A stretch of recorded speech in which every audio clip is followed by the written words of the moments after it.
Regardless of religion or heritage, do you think it is harder for immigrants to integrate because they are not wanting to be fully Australian?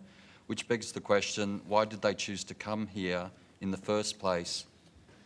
Summerhead, would you like to take that up first? Can I pose it to David? What's fully Australian?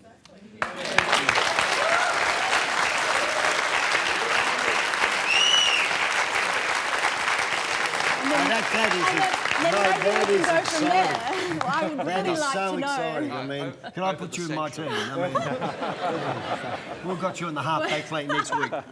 It is a good point. Would you like to explain what you mean by fully Australian? We have come to become our own unique cultural way of life. We have a sense of what we call that. Well, yeah, look, I take it. It's no, hard to look, articulate. I'm first-generation Australian. My parents came here wanting a different way of life from what they had over there. And I don't call myself Yugoslav, I don't call myself Serbian, I call myself Australian. Yeah. But I've seen recently that first-generation, second-generation people still call themselves from wherever their parents originally came from. And I just think that the concept of wanting to become Australian is not there anymore. Are we having a coded discussion here about Islam? I suppose that's one of the questions we have to ask ourselves. I mean...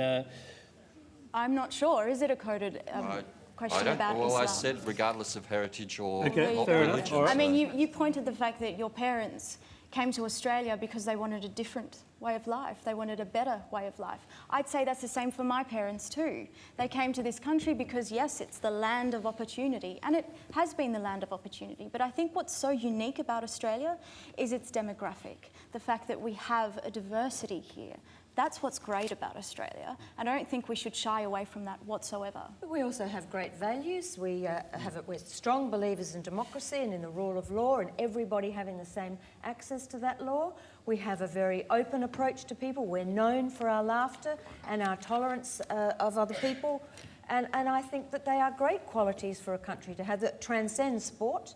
And are about being Australian. Our national costume is T-shirt and thongs. What could be easier for everybody to have? And I think it's a myth to suggest that people come here to just be what they were. They come here to share the values, not just the opportunities. Simon. Let's hear from Scott Morrison. Integration, is that a word that you would adopt as part of your policy? Look, I think whatever word you want to call it, when Jessica Watson came into Sydney Harbour the other week, Australians spontaneously celebrated that event, and it didn't matter whether you're wearing a hijab, if you're wearing, thongs and a t-shirt or whatever it was, or your pyjamas. It didn't matter. People celebrated, I think, the values that were inherent in that moment.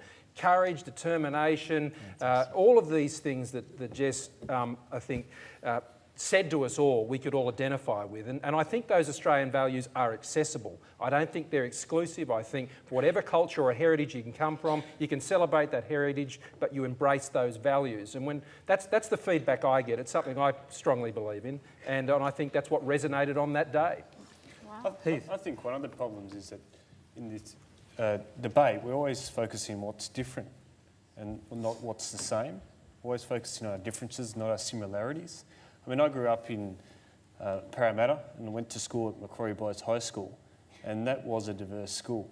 And I now have friends who are from a Lebanese background, from an Asian background, and frankly, I hardly ever think of them in terms of who they are, nationalist, like what their background is. I think of them as people, and I think of them as my friends. And that's because we've lived together, we've lived life together. And I don't see those differences. We have differences like I do with any other of my friends.